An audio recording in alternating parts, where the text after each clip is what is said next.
தொடக்க நூல் அதிகாரம் 19. மாலை வேளையில் ஆண்டவரின் தூதர் இருவர் சோதோமுக்கு வந்தனர். அப்பொழுது நகரின் நுழைவாயிலில் லோத்து உட்கார்ந்திருந்தார். அவர் அவர்களை கண்டவுடன் எழுந்து சந்திக்கச் சென்று தரை மட்டும் தாழ்ந்து அவர்களை வணங்கினார். பிறகு, என் தலைவர்களே, அருள் கூர்ந்து உங்கள் அடியானின் இல்லத்திற்கு வாருங்கள். உங்கள் கால்களை கழுவி இரவு தங்குங்கள். காலையில் எழுந்து உங்கள் வழிப்பயணத்தை தொடருங்கள் என்று சொன்னார். அவர்களோ, வேண்டாம், பொதுவிடத்தில் நாங்கள் இரவு தங்குவோம் என்று மறுமொழி சொன்னார்கள். அவர் அவர்களை மிகவும் வற்புறுத்தவே, அவர்களும் உடன் சென்று அவரது இல்லத்தினுள் நுழைந்தார்கள். அவர் புளிப்பற்ற அப்பம் சுட்டு அவர்களுக்கு விருந்தளிக்க அவர்களும் உண்டார்கள். பின் அவர்கள் உறங்கச் செல்லும் முன் சோதோம் நகரின் மக்களுள் இளைஞர் முதல் கிழவர் ஈராக எல்லா ஆண்களும் அவ்வீட்டை சூழ்ந்து கொண்டனர். பிறகு லோத்தை கூப்பிட்டு, இன்று இரவு உன்னிடம் வந்த ஆடவர் எங்கே? நாங்கள் அவர்களோடு உறவு கொள்ளுமாறு அவர்களை எங்களிடம் கொண்டு வா என்றனர். லோத்து வீட்டிற்கு வெளியே வந்து தனக்கு பின் கதவை மூடிக்கொண்டு, என் சகோதரரே, தீச்செயல் செய்யாதிருங்கள். ஆண் தொடர்பு அறியாத புதல்வியர் இருவர் எனக்கு உள்ளனர். உங்களிடம் நான் அவர்களை அழைத்து வருகிறேன். உங்கள் விருப்பப்படி அவர்களுடன் நடந்து கொள்ளலாம். ஆனால் எனது இல்லத்தின் பாதுகாப்பை பெற்றிருக்கும் இந்த ஆடவர்களுக்கு எதுவும் செய்ய வேண்டாம் என்றார். அதற்கு அவர்களோ, அப்பாலே போ என்றனர். மேலும் அவர்கள், அயல் நாட்டிலிருந்து வந்த இவனா நமக்கு நியாயம் கூறுவது என்று சொல்லிக்கொண்டு, அவர்களுக்கு செய்யவிருப்பதை விட இப்பொழுது உனக்கு அதிக தீங்கு செய்வோம் என்றனர். பிறகு லோத்தை கடுமையாய் தாக்கி கதவை உடைக்க நெருங்கிச் சென்றனர்.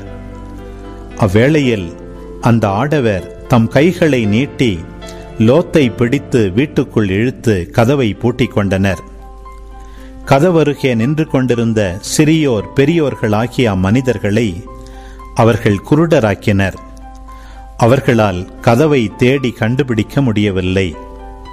மேலும் அந்த மனிதர்கள் லோத்தை நோக்கி, இங்கே உன்னை சார்ந்த வேறு யாரேனும் உள்ளரோ? மருமகனோ புதல்வரோ புதல்வியரோ உன்னை சார்ந்த வேறு யாரேனும் இந்நகரில் இருந்தால் அவர்களை இவ்விடத்திலிருந்து உன்னுடன் அழைத்து கொண்டு போய்விடு. இந்த இடத்தின் மக்களுக்கு எதிராக பெரும் கண்டன குரல் ஆண்டவர் திருமுன் எழுந்துள்ளதால் நாங்கள் இந்த இடத்தை அழிக்கும்படி எங்களை அவர் அனுப்பியுள்ளார் என்றனர். உடனே லோத்து வெளியே போய் தம் புதல்வியருக்கு மன ஒப்பந்தமாகியிருந்த மருமக்களோடு பேசி, நீங்கள் எழுந்து இவ்விடத்தை விட்டு புறப்படுங்கள், ஏனெனில் ஆண்டவர் இந்நகரை அழிக்கப் போகிறார் என்றார். அவருடைய மருமக்களுக்கு இது நகைப்புக்குரியதாய் தோன்றியது.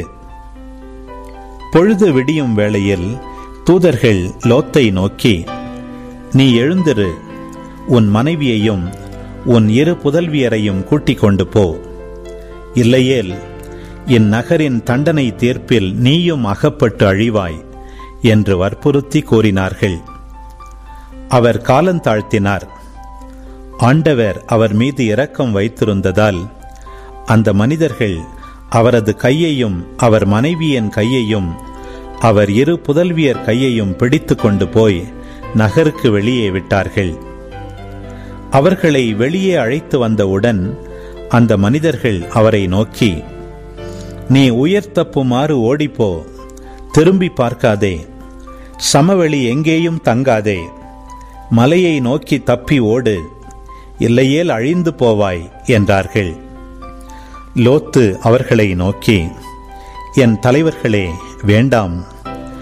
உங்கள் அடியானுக்கு உங்கள் பார்வையில் இரக்கம் கிடைத்துள்ளது. என் உயிரை காக்கும் பொருட்டு நீர் காட்டிய பேரன்பு உயர்ந்தது. ஆயினும் மலையை நோக்கி தப்பி ஓட என்னால் இயலாது. ஓடினால் தீங்கு ஏற்பட்டு நான் செத்துப்போவேன். எனவே நான் தப்பி ஓடி சேர்வதற்கு வசதியாக இதோ ஒரு நகர் அருகில் உள்ளது. அது சிறியதாயிருக்கிறது. அதற்குள் ஓடிப்போக விடுங்கள். அது சிறிய நகர்தானே, நானும் உயிர் பிழைப்பேன் என்றார். அதற்கு தூதர் ஒருவர், நல்லது, அப்படியே ஆகட்டும். இக்காரியத்திலும் உனக்கு கருணை காட்டியுள்ளேன். நீ கேட்டபடி அந்நகரை நான் அழிக்க மாட்டேன். நீ அங்கு விரைந்தோடி தப்பித்துக்கொள். நீ அங்கு சென்று சேரு மட்டும் என்னால் ஒன்றும் செய்ய இயலாது என்றார். இதனால் அந்த நகருக்கு சோவார் என்னும் பெயர் வழங்கிற்று. லோத்து சோவாரை அடைந்தபோது கதிரவன் மண்ணுலகின் மேல் உதித்திருந்தான்.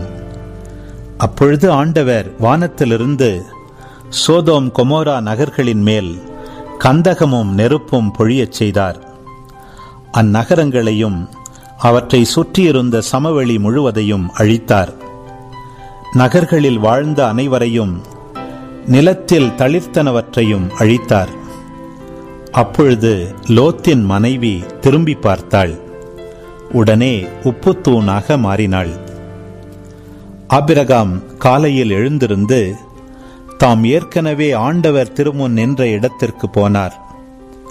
அவர் சோதோமையும் கொமோராவையும் சூழ்ந்திருந்த நிலப்பகுதியையும் நோக்கி பார்த்தபோது சூளையின் புகை போல நிலப்பரப்பிலிருந்து புகை கிளம்ப கண்டார். கடவுள் சமவெளி நகர்களை அழித்தபோது ஆபிரகாமை நினைவு கூர்ந்தார். எனவே லோத்து குடியிருந்த நகர்களை அழித்தபோது கடவுள் அவரை காப்பாற்றினார். லோத்து சோவாரை விட்டு வெளியேறி மலைக்கு சென்று குடியேறினார்.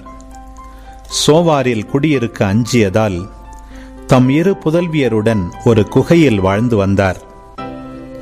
அப்பொழுது மூத்தவள் இளையவளை நோக்கி, நம் தந்தை வயது முதிர்ந்தவர். உலகெங்கும் உள்ள வழக்கிற்கேற்ப நம்மை மணந்து நம்முடன் உறவு கொள்ளுமாறு இப்பகுதியில் வேறு ஆடவர் எவரும் இல்லை. வா, நம் தந்தையை திராட்சை மது குடிக்க வைத்து அவருடன் உறவு கொள்வோம். இவ்வாறு நம் தந்தையின் மூலம் வழிமரபை காத்துக்கொள்வோம் என்றாள். அவ்வாறே அன்றிரவு தங்கள் தந்தையை திராட்சை மது குடிக்க வைத்தார்கள். பிறகு மூத்தவள் உள்ளே நுழைந்து தன் தந்தையுடன் படுத்து கொண்டதோ அவள் எழுந்து சென்றதோ அவருக்கு தெரியாது. மறுநாள் மூத்தவள் இளையவளை நோக்கி, நேற்றிரவு என் தந்தையோடு நான் படுத்து கொண்டேன். இன்றிரவும் அவ்வாறே அவரை திராட்சை மது குடிக்க வைப்போம். நீ சென்று அவருடன் படுத்துக்கொள். இவ்வண்ணமாக நம் தந்தையின் மூலம் வழிமரபை காத்துக்கொள்வோம் என்றாள். அவ்வாறே அன்றிரவும் தங்கள் தந்தையை திராட்சை மது குடிக்க வைத்தார்கள். இம்முறையும் அவள் படுத்து கொண்டதோ அவள் எழுந்து சென்றதோ அவருக்கு தெரியாது. இவ்வாறு லோத்தின் புதல்வியர் இருவரும் தம் தந்தையின் மூலம் கருத்தரித்தனர். பின் மூத்தவள் ஒரு மகனை பெற்று அவனுக்கு மோவாபு என்று பெயரிட்டாள். அவன் இன்று வரை இருக்கிற மோவாபியருக்கு தந்தை. இளையவள் ஒரு மகனை பெற்று அவனுக்கு பெண் அம்மி என்னும் பெயரை சூட்டினாள். அவன் இன்று வரை இருக்கிற அம்மோனியரின் தந்தை. அன்பு உறவுகளை, இது உங்களுக்கான நேரம். இக்காணொளியில் ஒளி வடிவில் தொடக்க நூல் 19ஆம் அதிகாரத்தை முழுமையாக பார்த்தும் கேட்டும் ஜெபித்தும் இருப்பீர்கள். இன்றைய இறை வார்த்தையின் அடிப்படையிலான கேள்வி, ஆண்டவர் வானத்திலிருந்து சோதோம் கொமோரா நகர்களின் மேல் எதை பொழியச் செய்தார்? பதில்களை கமெண்ட்ஸில் பதிவு செய்யவும். இது போன்ற வீடியோக்களை தொடர்ந்து காண இந்த வலைதளத்தை சப்ஸ்கிரைப் செய்யவும். மேலும் லைக் கொடுத்து எங்களை ஊக்கப்படுத்தவும். இப்பதிவுகளை மற்றவரோடு பகிர்ந்து ஷேர் செய்து நாளும் திருவிவிலியத்தின் ஒரு அதிகாரத்தை வாசிக்கவும் கேட்கவும் பார்க்கவும் நீங்கள் உதவிடலாம். மீண்டும் அடுத்த காணொளியில் சந்திப்போம். இந்த நாள் இனிய நாளாய் அமையட்டும். இறைவன் உங்களை ஆசீர்வதிக்கட்டும்.